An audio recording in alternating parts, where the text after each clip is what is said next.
आदाब नाज़रीन, पूंछ news express में आपका खैर मकदम है। मैं हूं आपका मेज़बान मोहम्मद अमीन। आइए रुक करते हैं आज की अहम और ख़ास खबर का। डीजल, पेट्रोल और बढ़ती महंगाई को लेकर आवाम ने अपना रद्द-ए-अमल पेश करते हुए अब अपनी बरहमी का इजहार किया। आवाम का कहना था कि जिस तरह से गैस सिलेंडर की अगर हम बात करें तो उसमें भी काफ़ी इजाफा दिन ब दिन होता जा रहा है, और ख़ास करके डीजल पेट्रोल की बात करें, जहाँ इंतखाबात से कबल डीजल और पेट्रोल को तकरीबन 99 रुपये तक कर दिया गया था, जो कि 112 रुपये फ़ी लीटर था। लेकिन जिस तरह से आहिस्ता आहिस्ता इंतखाबात का सिलसिला ख़त्म हुआ और उसके बाद आहिस्ता आहिस्ता जो महंगाई है वापस से उसमें इजाफा होता जा रहा है, और आज पेट्रोल की अगर हम बात करें तो तकरीबन 109 रुपये के पार इसकी कीमत हो चुकी है, जिसको लेकर आम जिंदगी मुतासर हो चुकी है और आवाम काफ़ी मुश्किलात का सामना कर रही है।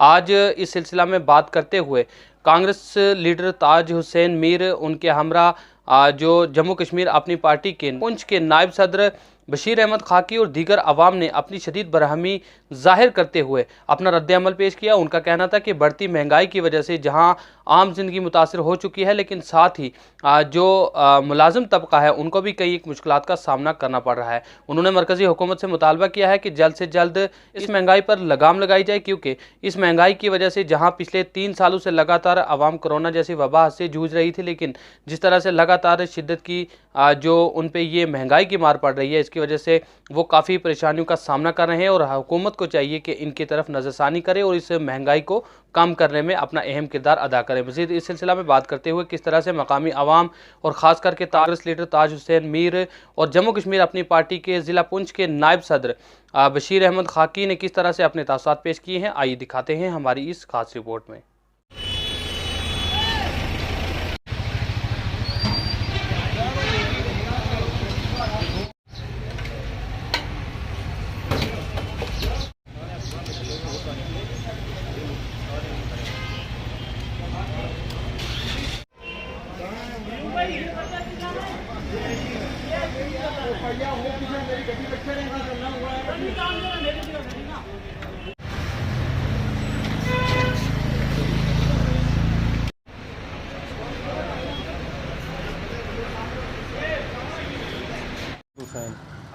नुकसान तो हो रहा है, कितना नुकसान। पहले तो तेल पेट्रोल पहले ही आसमान को छू रहा था, फिर इन दिनों में कुछ कम हुआ था, तो अभी फिर 108 रुपये चल रहा है। तो अभी आम आदमी का तो मुश्किल है डलवाना, क्योंकि कुछ तो जो लोग जॉब कर रहे हैं उनका मुश्किल है, तो जो हमारे जैसे जॉबलेस लोग हैं जिनके पास जॉब नहीं है, कुछ नहीं है, बेरोज़गार लोग हैं हम, तो हम गाड़ी की तो ज़रूरत है। हर इंसान को कहीं ना कहीं जाना पड़ेगा, कुछ ना कुछ, हर इंसान की परेशानी है, गाड़ी तो रखेगा। बट अब इस हालत में वो क्या रखेगा।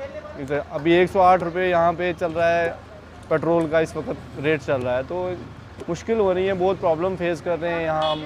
तो ये सरकार को सोचना चाहिए कि आज के इस टाइम के पे इतनी महंगाई में, ऊपर से यहाँ पे इतनी बेरोज़गारी, ऊपर से ये इतना आसमान को छू रहा है, हर चीज़ महंगाई इतनी ज़्यादा हो रही है, तो ये सोचना, सरकार को सोचना चाहिए ना कि कम कुछ ना कुछ गरीब अवाम के रिलेटेड तो कुछ सोचना चाहिए ना। वो क्या करेगी, किस हालत में जिएगी, किस हालत में मरेगी, ये तो मरने की हालत तक कर देते हैं। अभी पेट्रोल इतना डलवाएंगे, 108 रुपये लीटर कौन डलवाएगा। 108 गाड़ी एक तो माइलेज कम देती है, 108 रुपये डलवाएंगे तो कहाँ जाएंगे।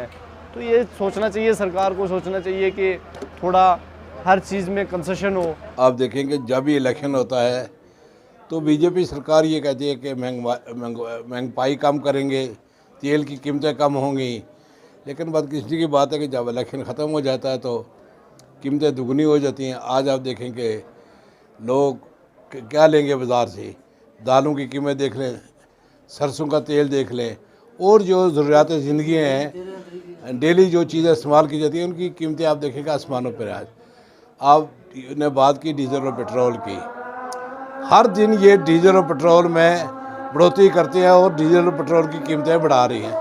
तो आप मुझे बताइए कि लोग कहाँ जाएंगे। जब डीजल और पेट्रोल की कीमतें बढ़ेंगी तो नेचुरली जो बाकी चीज़ें उनकी कीमतें भी बढ़ेंगी।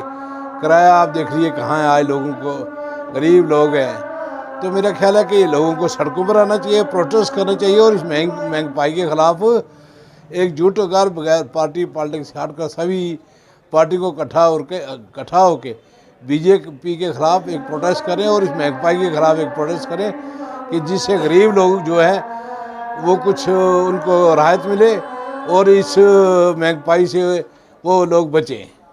डीजल पेट्रोल की बात ही मैं नहीं करूँगा, बल्कि मैं इतना कह रहा हूँ कि जहाँ तक खाने पीने की चीज़ों अशिया का ताल्लुक़ है, उसमें सब्ज़ियाँ हैं, मीट है, खाने पीने की बाकी चीज़ें हैं, घी है, दालें हैं, बेलगाम तरीके से उनके रेट जो हैं वो चल रहे हैं। कोई कंट्रोल नहीं है इस वक्त। हालात ऐसी बनी हुई है कि मनमाने रेट, किसी बाज़ार में आप जाएँ, मनमाने रेट इस लोग लगा रहे हैं और इस वक्त ऐश-ओ-इशरत में लोग अपनी मर्ज़ी से जो है ख़रीद फरोख्त कर रहे हैं। बड़े दुख की बात है क्योंकि यहाँ गरीब इलाका है, दूर दराज से लोग आते हैं। इस तरह से आपने जैसे फरमाया कि ये तेल और पेट्रोल और इसकी गैस की कीमतों में इजाफा ये होता रहा है कि जब कहीं इलेक्शन हो तो उसमें वादे बहुत किए जाते हैं कि हम जी इसमें रेट कम करेंगे पेट्रोल में, बाकी इसमें गैस वगैरह में। लेकिन अब इस बार जो यूपी के इलेक्शन हुए हैं इसमें ये देखने को नहीं मिला है, बल्कि इसके बाद आसमान को छू रहे हैं रेट्स। पेट्रोल आप देख रहे हैं कि रोज़ाना बढ़ रहा है। इसी तरह से गैस जो 50 रुपये बढ़ गया है। और मैं किस चीज़ की आपसे बात करें हम, बड़े दुख की बात है।